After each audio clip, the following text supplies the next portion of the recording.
Olá, vamos dar continuidade agora à análise que nós estamos traçando aqui sobre o mito de Prometeu e Pandora, a fim de construir, de reconstituir através da obra de Hesíodo, essa ideia da composição dos homens, essa cosmogonia dos homens.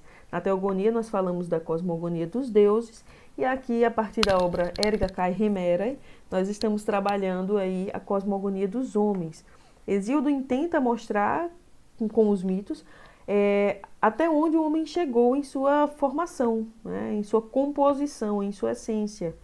E aí o mito de Prometeu é essencial para essa formação, porque é exatamente a partir das ações de Prometeu que nós vamos ter a ruptura entre homens e deuses. Antes os homens e deuses viviam, eram identificados uns com os outros, e a partir dessa ruptura os homens passaram a se distanciar, se distinguir dos deuses, Primeiramente com a trama feita do sacrifício, em que Prometeu quis beneficiar os homens, dando a parte melhor do sacrifício aos homens, e em segundo ponto com o furto, o roubo do fogo sagrado.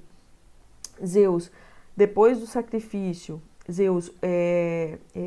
depois da trama do sacrifício, Zeus recolheu para si o fogo, não quis mais dar para os homens, ele recolheu o fogo, e aí Prometeu resolveu, dando um jeitinho, aplicando uma espécie de técnica, resolveu tirar um pouco desse fogo e dar para os homens, uma semente do fogo, tentando libertar os homens dessa prisão em que os homens viviam, por estar sempre subordinados ali, sempre numa posição subalterna em relação aos deuses. Contudo, os deuses davam tudo aos homens, Nós vamos ver isso no mito das raças.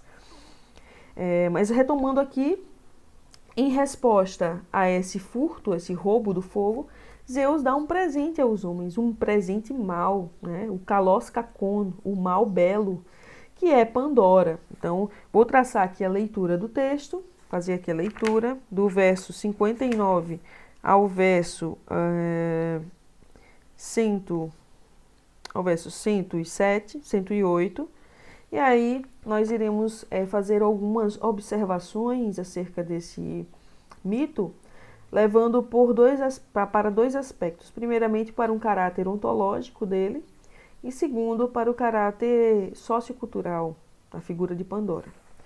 Então vamos lá. Assim falou e gargalhou o pai de homens e deuses, e ordenou ao ínclito Hefesto para que presto misturasse terra e água e impusesse voz humana e força, e que a face assemelhasse às deusas imortais, belo talhe amável de virgem. Mais tarde a Atena, que lhe ensinasse sua obra, tecer tela poliurdida. A adorada Afrodite, que espargisse graça à cabeça e aí despertasse desejo terrível e preocupações devoradoras de membros. Damos-lhe mente despudorada e o caráter fingido, ordenou a Hermes, mensageiro argifonte. Assim disse, e eles obedeceram a Zeus Cronida, senhor. Hefesto, o ínclito coxo, presto modela na terra o ídolo, donzela no aspecto pela vontade de Zeus. Guarnece com o cinto e a adorna Atena de olhos glaucos. As graças divinas e a suprema persuasão põem colares dourados em torno do colo, coroam-lhe com flores primaveris em torno da testa as horas de belos cabelos. Palas Atena ajusta toda a beleza ao colo. Então o mensageiro argifonte, o Hermes, incute no peito a fala falsa, o engano e o caráter dissimulado, por vontade de Zeus trovejante. Voz acrescenta o arauto dos deuses e nomeia a mulher, Pandora, pois todos os deuses que habitam olímpias moradas deram-lhe dom, pena aos homens que comem pão. Depois de pronto o dolo inevitável, envia o pai a Epimeteu, o ilustre Argifonte, veloz anjo, levando o presente dos deuses. Epimeteu esquece que Prometeu lhe disse que nunca aceitasse presente de Zeus e mandasse de volta para que nenhum mal acontecesse aos mortais. Só depois que aceitou, desgraça já feita, pensou. Pois antes vivia na terra uma tribo de homens, bem longe de males, bem longe da dura fadiga, das doenças dolorosas que trazem morte aos homens, pois súbito em desgraça os homens envelhecem. Mas a mulher, retirando com as mãos a grande tampa do jarro, espalhou e preparou duras penas aos homens, e ali só a esperança, em morada inabalável, ficou dentro do jarro, abaixo das bordas, e não transpôs os umbrais, pois logo repôs a tampa do jarro por vontade de Zeus, porta-escudo, agrega nuvens. 10.000 pesares já estavam lançados aos homens, a terra repleta de males, o mar também está repleto. Doença de dia, outras de noite, visitam os homens espontâneas, trazendo desgraça aos mortais em silêncio, pois da voz lhes privou Zeus pensante. Então, não há como escapar do espírito de Zeus. E aqui nós paramos, no verso 105, nós paramos a nossa leitura desse trecho que reflete aí o mito de Pandora, né, a confecção. Primeiramente, nós temos Zeus decidiu construir um presente para os homens, um presente mau, um presente que tem um valor ambíguo, né? É como tudo que a gente tem visto até agora, todas as características presentes que entornam, né, essas características que entornam a figura humana, têm o valor de duplo, de ambiguidade, de ambivalência. E Pandora também. Né? Vocês podem ver que Pandora ela é composta por diversos aspectos, nós vamos falar isso no outro ponto da nossa análise. Ela é composta por diversos aspectos divinos. Né? Ela foi composta aí com as melhores características dos deuses. Atena contribuiu, Hefesto, o Hermes, as Cáritas, né, que são as graças, a Peito, que é a persuasão, as Horas. Então, muitos deuses ali que habitam o Olimpo, deuses que interagem entre si, ajudaram a compor essa mulher. E como vocês podem ver aí no slide, a Pandora, né, ela está presente também na Teogonia, nos versos 570 a 617, contendo aí essas mesmas características. Só que é interessante que Hesíodo lá na Teogonia, ele apresenta esse verso aí que eu coloquei, Ektesgar genos esti gynaiko teluteraon, que é exatamente, quer dizer, a partir desta, pois, né, Ektesgar, genos esti, uma raça, né, uma origem, um grupo de mulheres femininas, gynaikon teluteraon. Né? Então a gente tem a partir de Pandora essa tribo, essa raça nova que surge. Né? Então temos aí uma cisão que acontece entre homens e mulheres. Antes não existia essa quebra dos gêneros. Né? Essa quebra dos gêneros passou a existir com a presença de Pandora. O nome de Pandora, tá? Para a gente fazer um levantamento aqui etimológico, significa pan, todos, e Dora vem de Doron, que é dom, dádiva, presente. Então, Pandora, que até o próprio Hesíodo aponta aqui, na hora que fala o nome dela, né, ele dá esse conceito do nome, a partir nos versos 81 e 82, ele diz, Pandora, pois todos os deuses que habitam Olímpias moradas deram-lhe dom. Então ela é a junção, né, de todas essas dádivas, a dádiva de todos os deuses. Né? Então Pandora aí representa exatamente esses presentes, né, essas virtudes doadas pelos deuses. E é ela que dá exatamente o início de uma raça. Não é uma raça só de mulheres, mas de mulheres teluteraon, né? Teluteraon, que é exatamente raça de mulheres femininas. Isso é interessante para a gente discutir no outro ponto aí da nossa análise. Então, se vocês observarem, e aí essa questão do gynaikos, né?